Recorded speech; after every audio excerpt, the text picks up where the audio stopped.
Assalamu alaikum, dear learners or viewers. Today's video is about preposition. We know preposition is one of the most important topics in English language or English grammar.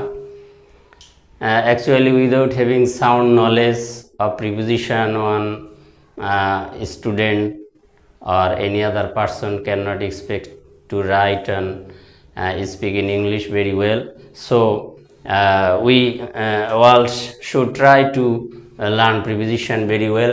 I will try to show preposition very easily. Let's come to this discussion.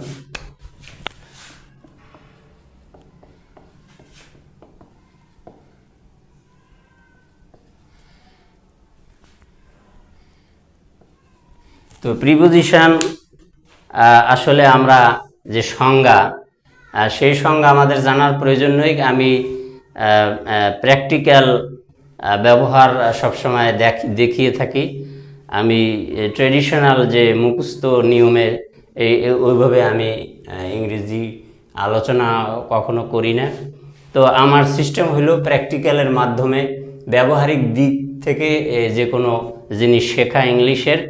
তো preposition, একটা preposition যেমন ইনের প্রচুর ব্যবহার আছে, কিন্তু আমরা এখন আমার এই আলোচনায় প্রিপোজিশনের সেই ব্যবহারগুলো এখন দেখাবো যেগুলো আমাদের কথাবার্তায় সচরাচর প্রায় আমরা ব্যবহার করি। কারণ এই বেশি প্রয়োজনীয়গুলো যদি আমরা আগে শিখে নেই তাহলে আমরা ইংলিশে লিখতে বলতে আমাদের সহজ হবে, ইংরেজি মানে ইজি মনে হবে। তো সেজন্য সেই দিক থেকে আমি সহজভাবে প্রিপোজিশন উপস্থাপন করার চেষ্টা করব।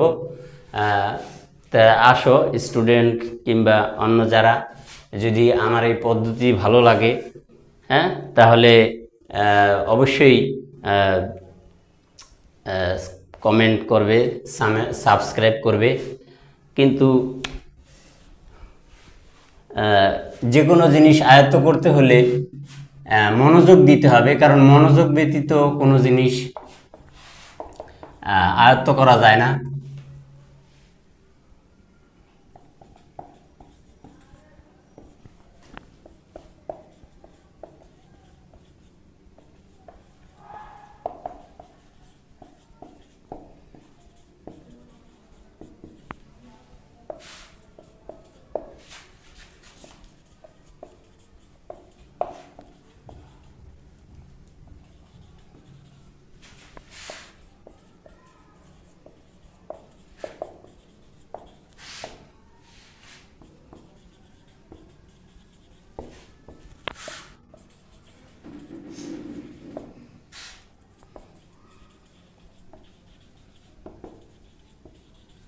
তো এখানে আমি প্রিপোজিশনের একটা সহজ পরিচয় উপস্থাপন করলাম যে প্রিপোজিশন নাউন প্রোনাউনের পূর্বে ব্যবহৃত হয় বাক্যের অন্যান্য ওয়ার্ডের সাথে সম্পর্ক বা সম্বন্ধ দেখানোর জন্য।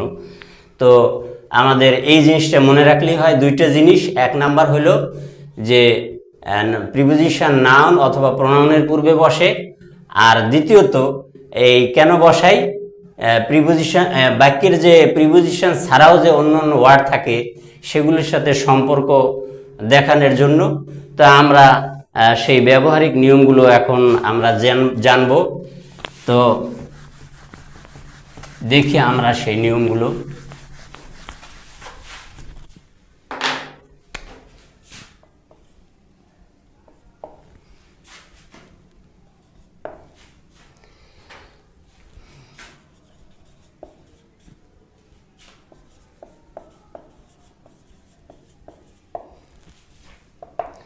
ইন মধ্যে বা ভিতরে অর্থে ব্যবহৃত হয়।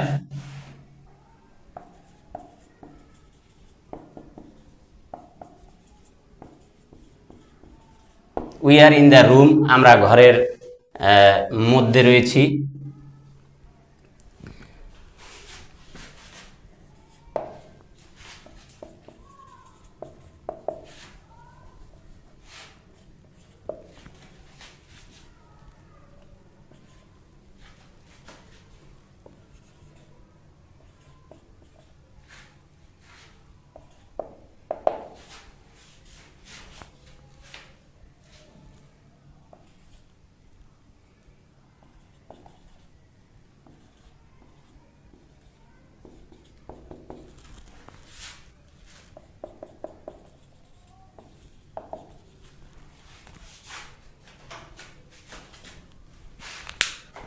এখানে আমরা প্রিপোজিশনের বিষয় এবং ভাষায় কথা বলার ক্ষেত্রে আমরা এই ইন ব্যবহার করি, যেমন I am weak in English.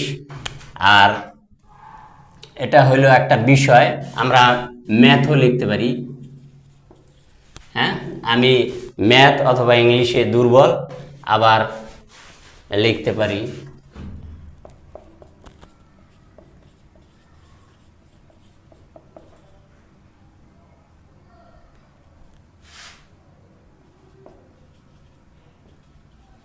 যেমন হি স্পিক্স ইন ফ্রেঞ্চ, সে ফরাসি ভাষায় কথা বলে। তাহলে মধ্যে বা ভিতরে অর্থে আমরা ইন ব্যবহার করি, বিষয় বা ভাষায় কথা বলা অর্থে আমরা ইন ব্যবহার করি। তারপরে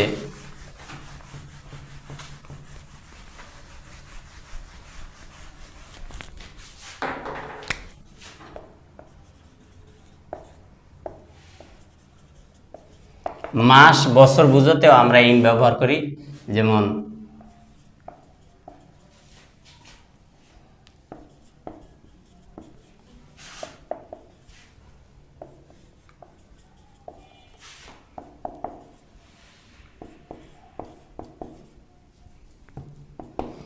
I was born in March in 1977, আমি মার্চ মাসের 1977 সালে জন্মগ্রহণ করেছিলাম।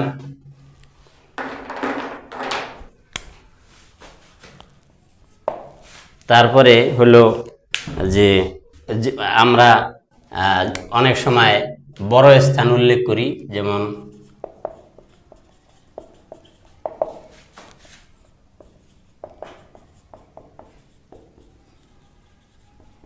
I live in Dhaka. তো আমরা মেনলি এই চারটা বিষয় বুঝতে ইন ব্যবহার করি। এক নাম্বার হলো যে মধ্যে অর্থে বা ভিতরে অর্থে, আর দ্বিতীয়ত হইল কোনো বিষয় বা ভাষায় কোনো বিষয় বা ভাষা বুঝাতে, আর তৃতীয়ত হইল মাস বা বছর বুঝাতে, চতুর্থ হইল বড় স্থান বুঝাতে আই লিভ ইন ঢাকা। কারণ ঢাকা, যেমন ঢাকার একটা কোনো এলাকা নিশ্চয়ই ছোট স্থান, আর ঢাকাটা হলো একটা বড় স্থান। যেমন আমরা যদি বলি I live in Dhaka at Banasree, তাহলে এই বনশ্রী হইল ছোট স্থান, ছোট স্থানের পূর্বে অ্যাট এবং বড় স্থানের পূর্বে ইন। যাই হোক, আমরা আমাদের আলোচ্য বিষয় হইল ইন, এই জন্য আমরা বোঝার সুবিধার্থে অ্যাটের ব্যবহারটাও দেখাইলাম। তারপরে হইল অনের ব্যবহার আমরা জেনে নিই।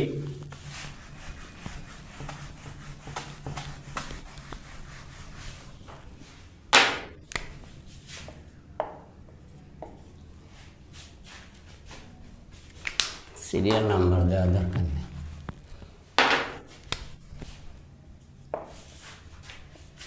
অনটা আমরা উপরে অর্থে ব্যবহার করি, যেমন the book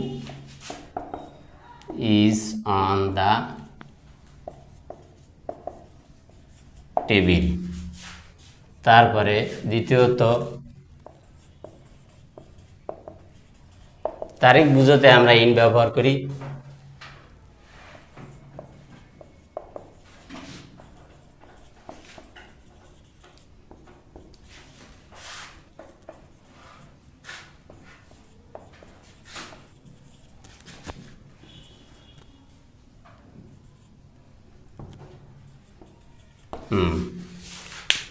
I will go there on the 10th of June, আমি সেখানে জুন মাসের 10 তারিখে যাব। এখানে ওয়ান ব্যবহার করা হয়েছে এই তারিখ বুঝাতে।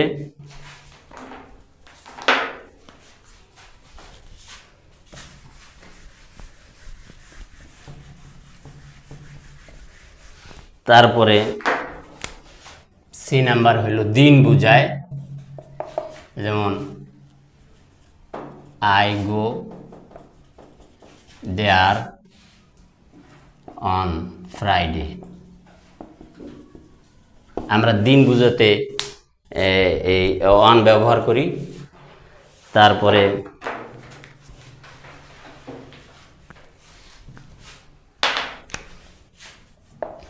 তারপরে উপলক্ষ বোঝাতেও আমরা অন ব্যবহার করি, যেমন I have got many gifts on my birthday. আমি জন্মদিন উপলক্ষে অনেক উপহার পেয়েছি।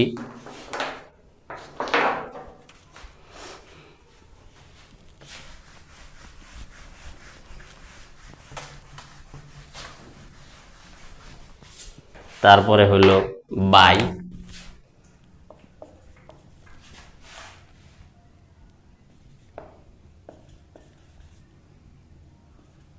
পাশে অর্থে আমরা বাই ব্যবহার করি, যেমন আই স্যাট বাই হিম, আমি তার পাশে বসলাম। তারপরে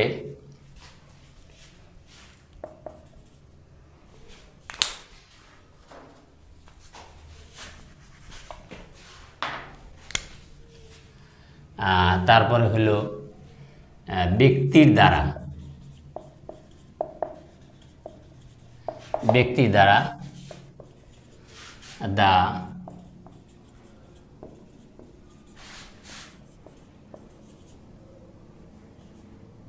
the work was done by করিম,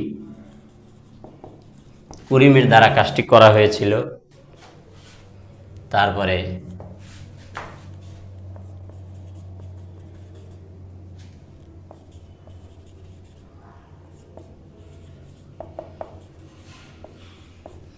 কোনো সময়ের মধ্যে বোঝাতে, যেমন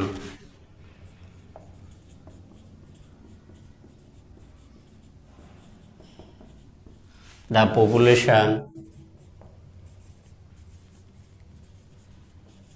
will double by 2050, মানে 2050 সালের ভিতরে বা মধ্যে এই জনসংখ্যা দ্বিগুণ হয়ে যাবে, অর্থাৎ কোনো সময়ের মধ্যে, মানে 2050 সালের মধ্যে দ্বিগুণ হয়ে যাবে। এই ভবিষ্যতের কোনো সময়ের মধ্যে বোঝালে আমরা এই বাই ব্যবহার করি।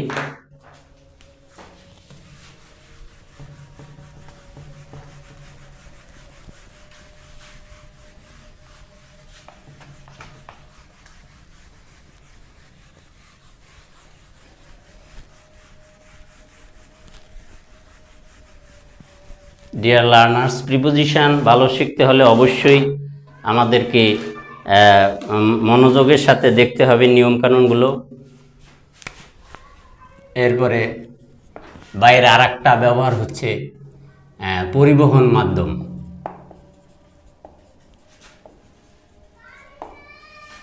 পরিবহন মাধ্যম, যেমন উই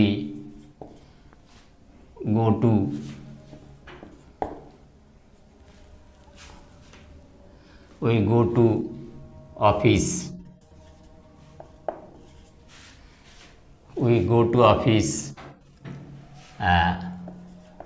by bus। হ্যাঁ, বাই বাস হইতে পারে, বাই রিক্সা হইতে পারে, যে কোনো পরিবহন মাধ্যম বোঝাতে আমরা বাই ব্যবহার করি।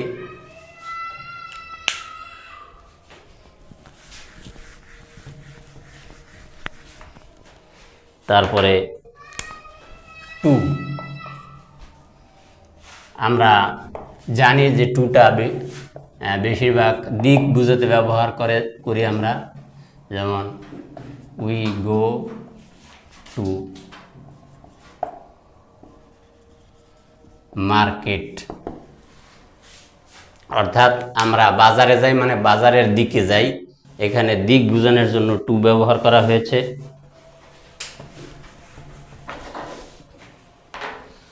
আমরা আরেকটি ব্যবহার প্রতি বা কাছে, যেমন আমরা প্রতি বুঝায় এরকম একটি সেন্টেন্স লিখি, যেমন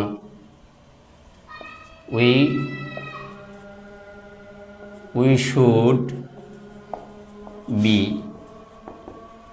কাইন্ড টু দ্য পুর, মানে আমাদের গরিবদের প্রতি বা দরিদ্রদের প্রতি সদয় হওয়া উচিত। এই যে টু দ্য পুর, গরিবদের প্রতি, এই যে প্রতি বোঝানোর জন্য।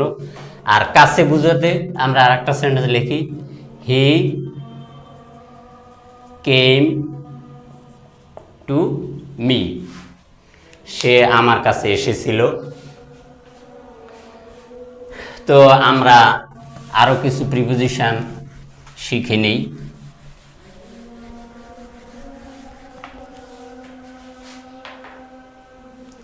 তবে আমরা একই ক্লাসে এতগুলো প্রিপোজিশন আয়ত্ত করা কঠিন হবে, সেজন্য আমরা একটু একটু করে প্রিপোজিশন শিখি। তো পরবর্তী ভিডিওতে আমরা আরও প্রিপোজিশন নিয়ে আলোচনা করব সহজভাবে। I wish you best of luck. আসসালামু আলাইকুম।